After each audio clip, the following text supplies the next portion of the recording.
बातचीत में हमारे स्टूडियो में मौजूद हैं स्वामी दिव्यानंद जी महाराज।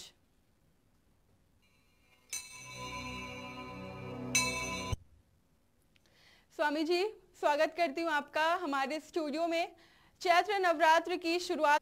सर्वमंगल मांगल्ये शिवे सर्वार्थ साधिके शरण्ये त्र्यंबके गौरी नारायणी नमस्तुते। रितिका, आपको और पूरे परिवार विशेषकर आप सबों को बहुत बहुत शुभ मंगल कामनाएं। दो मंगल कामना एक साथ। नवरात्र का प्रारंभ भी है, प्रथम दिवस भी है, और हिंदू कैलेंडर की शुरुआत यानी विक्रम संवत नूतन वर्ष ये भी साथ साथ है। यदि हम लेते हैं तो कई चीज़ों का हमें चर्चा करना पड़ जाएगा कि ये नूतन वर्ष है, नवरात्र के साथ में कितनी प्रकार की शुभकामनाएं आपको ज्ञात है। जैसा आपने बताया नवरात्र के बारे में, वासंतिक नवरात्र, इसकी चर्चा हम लोग रितिका, हम लोग सारी सामग्री, पूजा सामग्री की चर्चा कर लेंगे बाद में।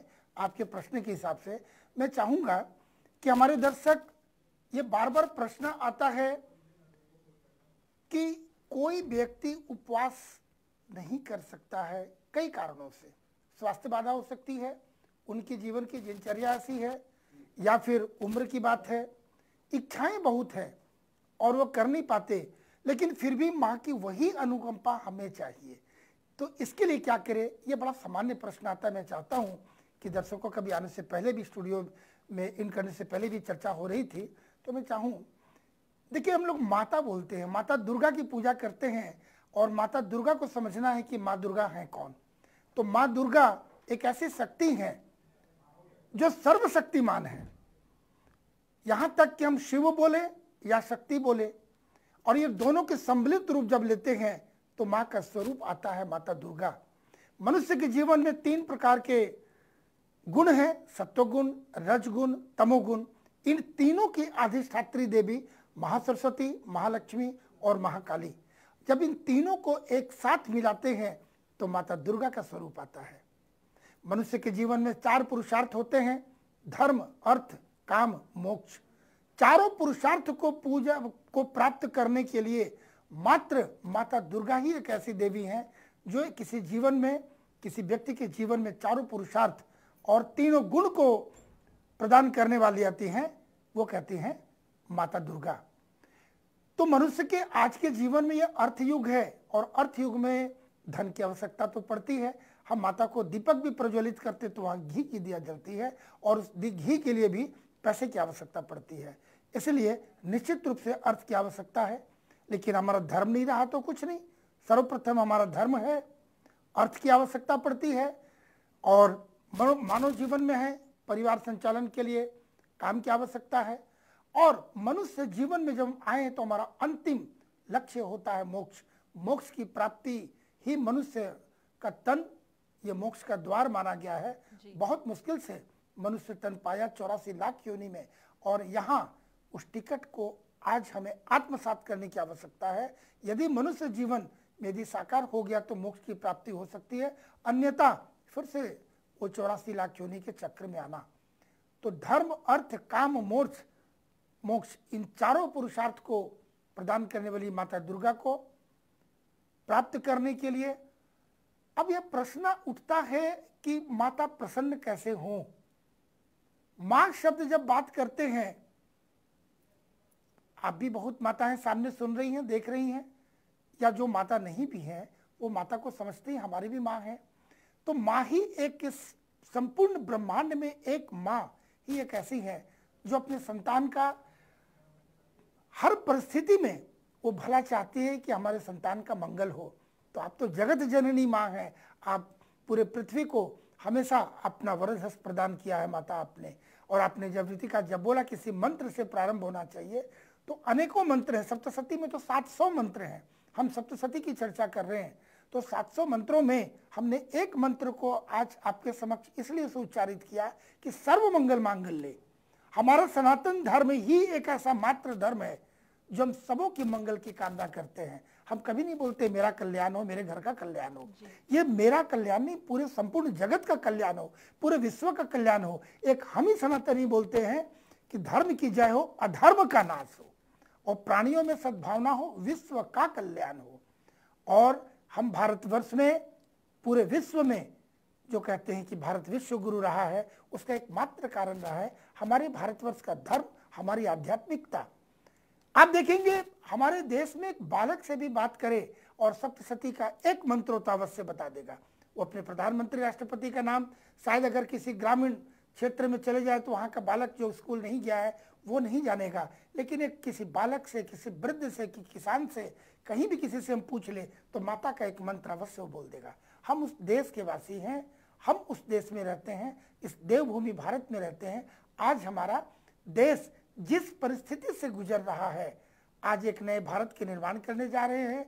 देश चल पड़ा है राम राज्य को लाने के लिए, और नवरात्र के साथ साथ में हम राम राज्य की बात करेंगे। क्यों कि श्री रामचंद्र प्रभु का राज्याभिषेक भी नवरात्र के प्रथम दिवस के दिन ही हुआ था। जी स्वामी जी, आपने काफी अच्छी बात कही नवरात्र पर। अच्छी बात रितिका आपने बोली। देखो, ये मैं प्रायः प्रश्न किसी भी टीवी कार्यक्रम में हो या किसी मंच में हो, मैं इसकी चर्चा करता हूँ। बहुत अच्छा प्रश्न आपने किया।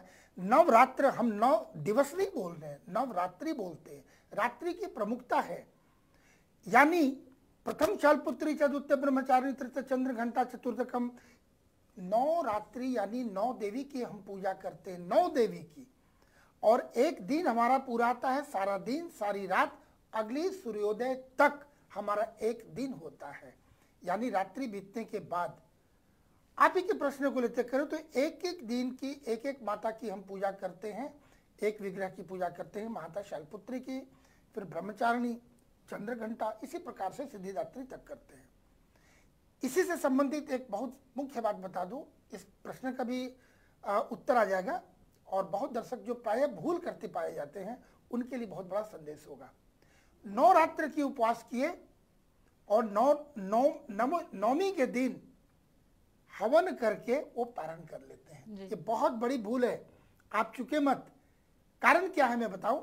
देखिए, हवन और पारण दोनों 2 चीजें हैं। हवन करते हैं कि हमने अपनी पाठ पूरा कर लिया, 9 पाठ पूरा किया सप्तशती का, नवम दिवस का, तो ये समापन के लिए हम हवन कर सकते हैं। हवन कभी पूर्णाहुति नहीं है, वो समापन है हमारे पाठ का। माता को हमने आवाहन किया है प्रथम दिवस में, और हम उन्हें विदाई देते हैं दशमी के दिन।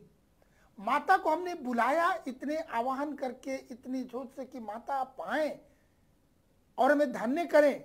माता आती हैं, अभी उन्हें विदाई दिया ही नहीं दशमी के दिन, और नवमी को पालन कर लिया। एक हमारी भूल होती है यहाँ।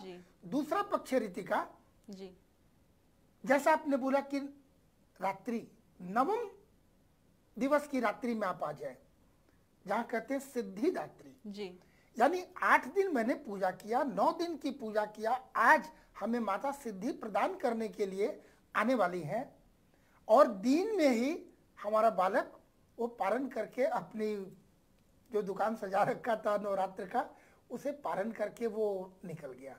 माता सिद्धिदात्री रात के समय आ रही है। आज के दिन हमें पुरस्कार देने के लिए नवरात्र का हमने अपना सारा अनुष्ठान किया 8 दिन, और आखिरी दिवस जो नवमी की रात्रि है वही हम चूक जाते हैं। तो यह संदेश बहुत अच्छा, धन्यवाद है आपको रितिका। कितना सुंदर प्रश्न किया आपने, इसमें कितने दर्शकों को ये नई जानकारी मिलेगी कि नवमी के दिन भी उसी तरीके से हम पूजा करेंगे जैसा प्रथम दिवस किया, दूसरा दिन किया, पंचमी अष्टमी तक किया, उसी प्रकार से नवमी भी करेंगे। बहुत ही उमंग से, पेशेंस शब्द इसलिए नहीं बोलेंगे, कोई सजा नहीं है, उमंग है। फिर तो 1 वर्ष के बाद ही हम फिर माता का आवाहन कर पाएंगे, या फिर आगे शारदीय नवरात्र में करेंगे। तो यह कि वासंतिक नवरात्र की जो महत्ता है ये तो 1 वर्ष के बाद आएगा, इसलिए बहुत ही उमंग के साथ, शांतिपूर्ण डूब कर माता के साथ। एक प्रश्न रितिका मैं स्वयं बोलना चाहूंगा, जो प्रायः प्रश्न आता है कि हम माता को कैसे रिझाएं। ये सामग्री, ये पुष्प, देखिए पूजा होनी चाहिए मन और आत्मा का जुड़ाव।